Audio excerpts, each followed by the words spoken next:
Menu bar के नीचे जो ऑप्शन रहते हैं, जिस भी मेन्यू पर आप क्लिक करते हैं, हर एक मेन्यू में अलग अलग ऑप्शन आते हैं। इसे अपन बोलते हैं रिबन बार। ठीक है, रिबन बार होती है। और रिबन बार के नीचे यहाँ पर MS वर्ड में नहीं होती थी, ये होती है फॉर्मूला बार। यहाँ पर आप माउस पॉइंटर लेकर जाते हैं तो वो शो करती है फॉर्मूला बार। अब यहाँ पर इसके बाद इतना इतना ही रहने देते हैं। अभी अपन यहाँ फॉर्मूला बार था। अब अपन देखते हैं एक्सेल में आप वर्क क्या कर सकते हो। MS एक्सेल में आप क्या वर्क कर सकते हो, जैसे कि MS वर्ड के अंदर हम कोई भी डॉक्यूमेंट टाइप कर सकते हैं, लेटर वगैरह बना सकते हैं। और इसके अलावा टाइपिंग से रिलेटेड जो भी वर्क होता है वो सभी हम MS वर्ड में करते हैं। रिज्यूम वगैरह बनाना, नोट्स बनाना, और इसके अलावा बुक वगैरह टाइप करना, ये सब वर्क MS वर्ड में करते हैं। लिस्ट से रिलेटेड जो वर्क है, जिसमें आपको कोई लिस्ट बनानी है, आपको कोई काउंटिंग का वर्क करना है, जैसे कि कुछ कैलकुलेशन का ज्यादा वर्क रहता है, प्रेजेंट वगैरह लगानी है, आप मार्कशीट बना सकते हो उसके माध्यम से। मार्कशीट मतलब परसेंटेज निकाल सकते हो, उसमें डिवीजन वगैरह ये सब बहुत आसानी से निकाल सकते हो। सिर्फ एक फॉर्मूले से आप कई सारे जो है कर सकते हो डिवीजन। ठीक है, इसके बाद अगर आप मतलब इसमें अगर आप एक्सेल में वर्क कर रहे हो तो आपको अलग से कैलकुलेटर की जरूरत नहीं है, कैलकुलेटर का भी काम करता है। अब वो कैसे करता है वो अपन आगे सीखें। ठीक है, तो अभी इसमें ये जो फॉर्मूला बार दी है, इसकी मदद से अपन मतलब यहाँ पर अपन जो भी फॉर्मूला वगैरह टाइप करते हैं वो आपको फॉर्मूले में फॉर्मूला बार में शो होता है। जैसे कि हमने यहाँ पर कोई भी टेक्स्ट टाइप किया, देखिए अभी ऊपर भी दिख रहा है फॉर्मूला बार में, लेकिन अब जब हम इसमें कोई फॉर्मूला लगाएंगे तो यहाँ पर फॉर्मूला शो नहीं करेगा, यहाँ पर फॉर्मूला शो करेगा। ठीक है, अब इसके बाद थोड़ा सा अपन नीचे आते हैं। यहाँ पर आप देख रहे हैं ABCD इस तरह से लिखा हुआ है ऊपर की साइड, और नीचे 1 2 3 4 5 इस तरह से लिखा हुआ है। तो ये क्यों लिखा हुआ है? जब अभी आप देख रहे हैं कि ये तो फॉर्मूला बार है, इसकी साइड में भी एक यहाँ पर कुछ दिया हुआ है, नेम बॉक्स होता है ये। जब आप यहाँ पर क्लिक कर रहे हो, जब सबसे फर्स्ट वाले बॉक्स पर क्लिक कर रहे हो, तो यहाँ पर क्या लिखा हुआ आ रहा है A1। जब आप सेकंड बॉक्स पर क्लिक कर रहे हो तो यहाँ पर क्या लिखा हुआ आ रहा है B1। तो इसका क्या है कि अभी आप देख रहे हो कि यहाँ पर ये जो है ये ABC, ये क्यों लिखे हुए हैं? ये लिखे हुए हैं हमने आपको MS वर्ड में बताया था, रो होते हैं और कॉलम होते हैं, कोई भी अपन लिस्ट बनाते हैं उसमें। तो ये ऊपर से नीचे की साइड जो आ रहे हैं ये होते हैं आपके कॉलम। और यहाँ पर ये जो इस साइड से इस साइड की ओर गए हैं वर्टिकली, इन ये होते हैं आपके रो।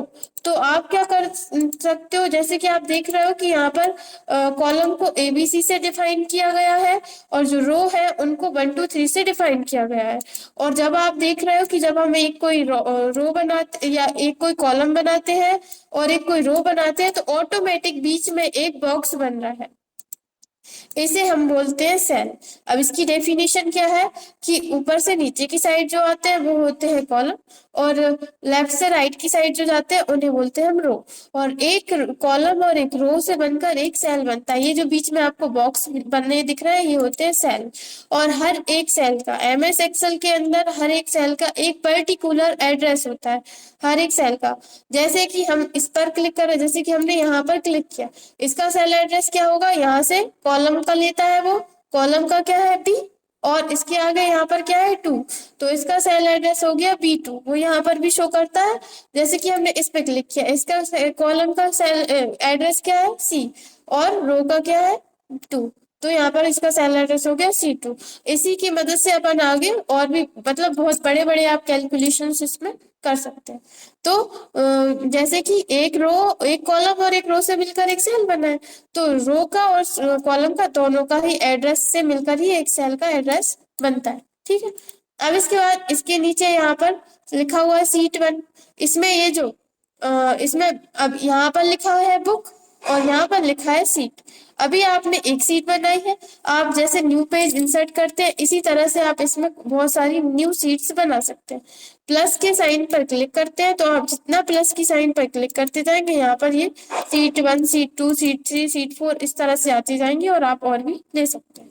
इसके अलावा इसमें नीचे आपको यहाँ पर दिख रही है स्टेटस बार, यहाँ पर अपने डॉक्यूमेंट का स्टेटस मतलब आपका जो भी शीट है उसका स्टेटस शो होगा। अब इसमें आप नीचे की साइड जा रहे हैं, आपको बहुत सारे कॉलम, वैसे तो एक सीट ही इतनी बड़ी होती है कि उसमें कई सारे पेज समा जाते हैं, लेकिन इनकी अपन को क्यों आवश्यकता पड़ती है, आपको अलग अलग बनाने की जरूरत नहीं है। जैसे कि आप आगे आपको धीरे धीरे समझ में आ जाएगा। जैसे कि हमें जनवरी का कोई डाटा बनाना है, इसमें हम फरवरी का डाटा रख लेंगे, इसमें हम मार्च का रख लेंगे, आप धीरे धीरे समझ जाओगे इस चीज को। इसके बाद इसमें आपको ये जानना है कि टोटल रो और कॉलम कितने हैं।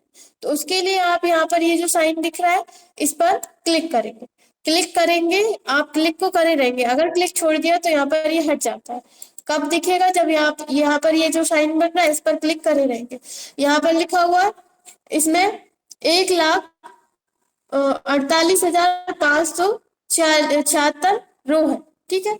और यहाँ पर 16,384 कॉलम, ठीक है। तो सी लिखा हुआ है, आर लिखा हुआ, आर मतलब रो और सी मतलब कॉलम। नहीं, इसमें 10,04,800, एक मिनट, हाँ, 10,48,576 रो है और 16,384 कॉलम, ठीक है। तो इस तरह से आप देख सकते हैं, ये बहुत इंपॉर्टेंट चीज होती है, आपको पता होना चाहिए कि एक्सेल में कितनी टोटल रो कितनी होती है और कॉलम कितनी होते हैं, एग्जाम में पूछ लेते हैं, ठीक है। तो इतना क्लियर है, इतना आ गया समझ। अब आगे का हम कल बता देंगे। इसमें